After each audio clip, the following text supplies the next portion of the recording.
नमस्कार, मैं सन्नी चौहान। कहते हैं कि ज़िंदगी उसी को आजमाती है जो हर मोड़ पर चलना जानता है। ज़िंदगी उसी को आजमाती है जो हर मोड़ पर चलना जानता है। कुछ पाकर तो हर कोई मुस्कुराता है। ज़िंदगी उसी की होती है जो सब कुछ खोकर भी मुस्कुराना जानता हो। ज़िंदगी उसी को होती है जो सब कुछ खोकर मुस्कुराना जानता हो। गुरु घासीदास केंद्रीय विश्वविद्यालय में हरिशंकर परसाई जन्मशती समारोह आयोजित किया गया था। आयोजित समारोह में छत्तीसगढ़ की पहली एवं एकमात्र हिंदी व्यंग्यकार और लेखिका डॉक्टर स्नेहलता पाठक को हमारे विश्वविद्यालय के संयोजक अखिलेश तिवारी के द्वारा आमंत्रण किया गया था। सभागार में स्नेहलता पाठक के साथ साथ इस समारोह की अध्यक्षता कर रहे अखिलेश सक्सेना और संकाय अध्यक्ष के अधिष्ठाता ब्रजेश तिवारी, पत्रकारिता एवं जनसंचार के विभागाध्यक्ष डॉक्टर धीरज शुक्ला, हिंदी विभाग के विभागाध्यक्ष गौरी त्रिपाठी के साथ साथ पत्रकारिता एवं हिंदी विभाग के शिक्षक अरुण प्रताप, कुमारी अमिता और मुरली मनोहर सर उपस्थित थे। डॉक्टर स्नेहलता पाठक के साथ साथ संयोजक अखिलेश तिवारी ने हरिशंकर परसाई जन्मशती के उपलक्ष्य में दीप प्रज्वलित कर श्रद्धांजलि अर्पित की। स्नेहलता पाठक अपनी संबोधन के दौरान विश्वविद्यालय की प्रशंसा करते हुए कहा कि यहाँ की व्यवस्था मुझे काफ़ी अच्छी लगी। हरे रंग के तरह हरा भरा विश्वविद्यालय का वातावरण उनके मन को मोह लिया। उन्होंने कहा कि मेरी उम्र इतनी हो गई लेकिन इस विश्वविद्यालय में मैं पहली बार आई हूँ, जो मुझे बहुत अच्छा लगा। स्नेहलता पाठक ने हरिशंकर परसाई के जीवन पर प्रकाश डालते हुए कहा कि उनके जीवन से हमें बहुत कुछ सीखने को मिला और हम सबको बहुत कुछ सीखना चाहिए।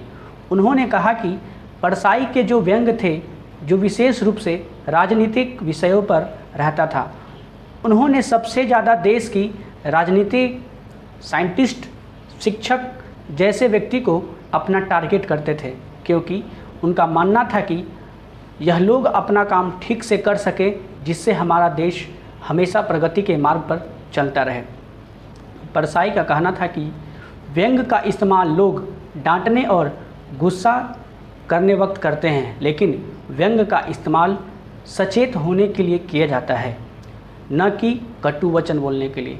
स्नेहलता पाठक ने परसाई के गांव के बारे में बताते हुए कहा कि वह वहां के लोग के जीवन और आपस के क्षेत्र विकसित नहीं थे। वहां के लोग और जीवन और वहां के जो आपस का क्षेत्र था वो विकसित नहीं था। वहां के लोगों का जीवन बिल्कुल सामान्य नागरिक की तरह था। और उन्होंने कहा कि जहाँ से इतने बड़े साहित्यकार और लेखक परसाई का जन्म हुआ, वहाँ के लोग उनसे काफ़ी भिन्न दिखे। हरिशंकर परसाई का कहना था कि जो लोग लिखता है वही आगे बढ़ता है, क्योंकि परसाई हमेशा से लिखने पर जोर देते थे। उन्होंने एक वाक्य कही थी कि तू जैसा लिखता है वैसा ही तू लिख, तू जैसा लिखता है वैसा ही तू लिख, और जैसा तू लिखता है वैसा ही तू चल। उन्होंने बच्चों से हमेशा कुछ न कुछ लिखने को कहा, जिनसे बच्चों की मानसिक विकास हो सके और लिखने की शैली अच्छा हो सके। स्नेहलता ने कहा कि परसाई के जीवन से हमें बहुत कुछ सीखना और उसका अनुसरण करना चाहिए। संबोधन के अंत में उन्होंने समारोह को अध्यक्षता कर रहे अमित सक्सेना को अपनी लिखी हुई 5 पुस्तकें भेंट की, जो इस प्रकार है।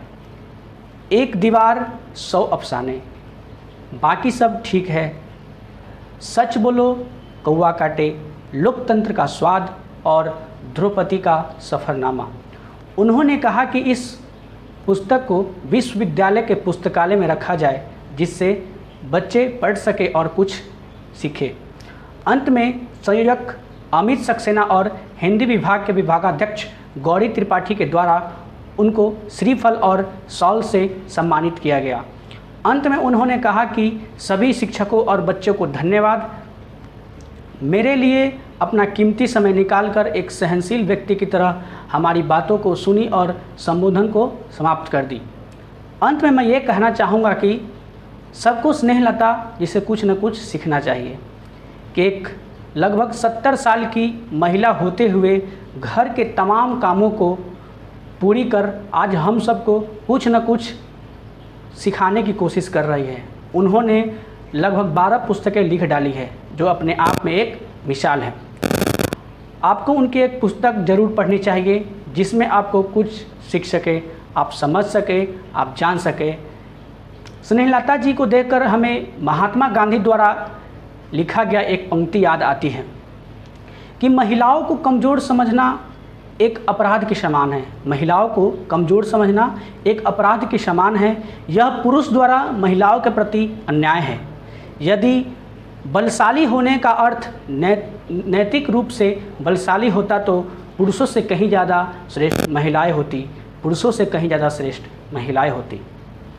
धन्यवाद।